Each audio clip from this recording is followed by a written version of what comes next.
right, so we're back in the shop, in the regular garage, in the Lemon's garage. Yeah, we're back in the Lemon's garage. Yeah, you were at Lemon Satellite. Yeah, Lemon Satellite. Yeah, I was in the International Lemon Station over there. Yeah, so last thing you guys probably saw, I think, was me making a fixture plate. All right, so tonight I'm going to do my best to try and make an engine fixture plate for this thing. So I got the frame. This is where I work. This is the shop that I'm at every single day. And what I mean by engine fixture plate is I'm gonna take this 13-inch piece of plate steel. It's gonna wind up with 4 holes and hopefully 2 different bends. And the idea is to kind of simulate the engine being in here. So when you chop the back half of the frame off and you replace that with the hardtail section, the rear motor mount is on the hardtail section. And I want to make sure that's all square and correct. Now, you probably don't have to make a fixture plate. You can buy them, or you could probably just use the engine. But that seems like a pain in the ass. So I'm gonna try and record as much of it as I can. I don't have Zach here, obviously. It's just me. But if anything, I'll at least keep updating you as I go. Yeah. So I'm gonna have a couple, probably a slit here and a slit here to make up the bends, because I don't know if you could tell on the frame.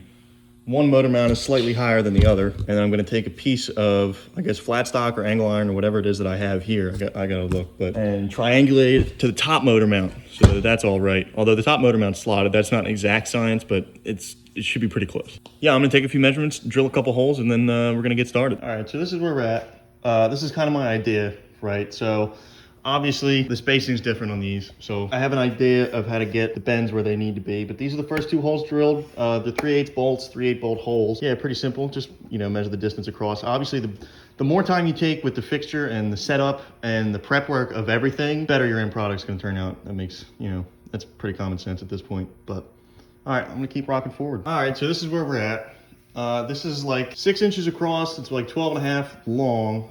I think roughly like a 3/16 plate. And yeah, I drilled these 2 bolt holes earlier, right? Slotted it here. I actually slotted it on the other side too. That's just to make the angle from motor mount to motor mount. And then drilled these 2 holes actually from the back side of the frame.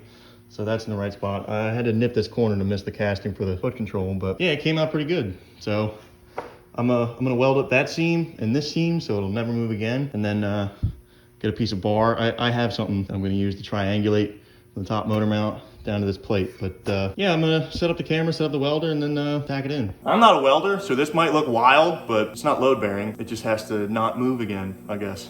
All right.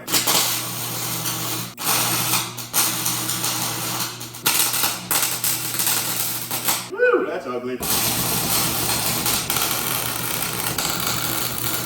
So it's definitely not pretty. Like I said, I'm not a welder.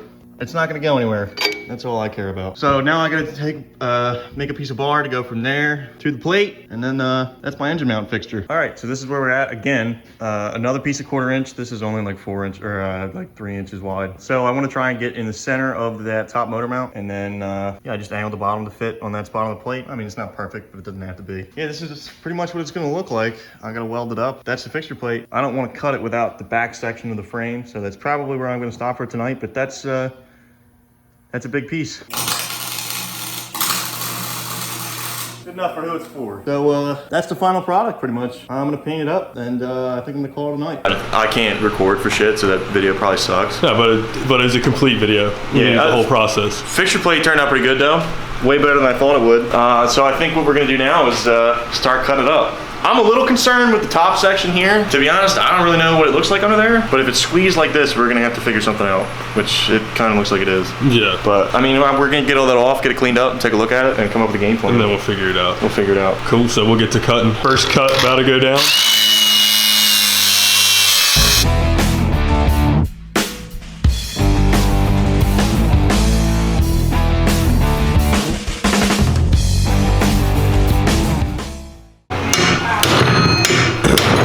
Whacking these to make sure I broke the welds on it. I don't know if I ground that one enough.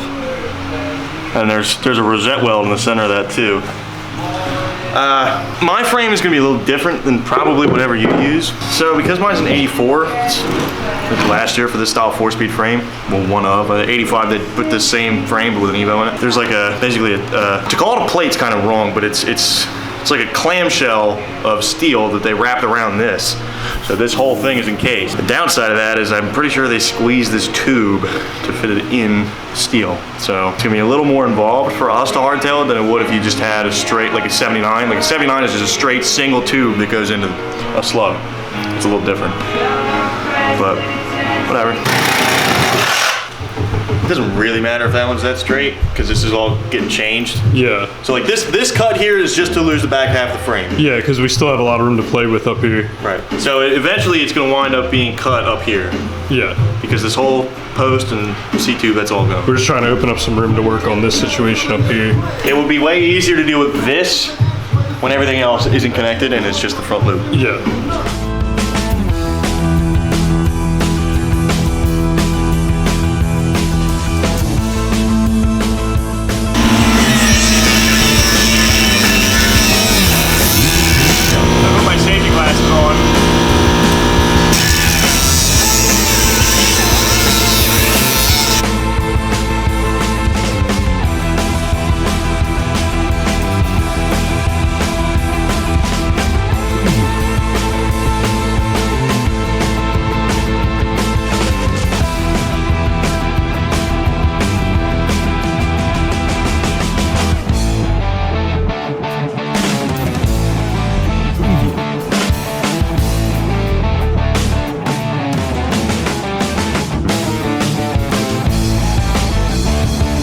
So after a lot of grinding and test fitting and grinding and test fitting, we got the frame pretty close to where it needs to be.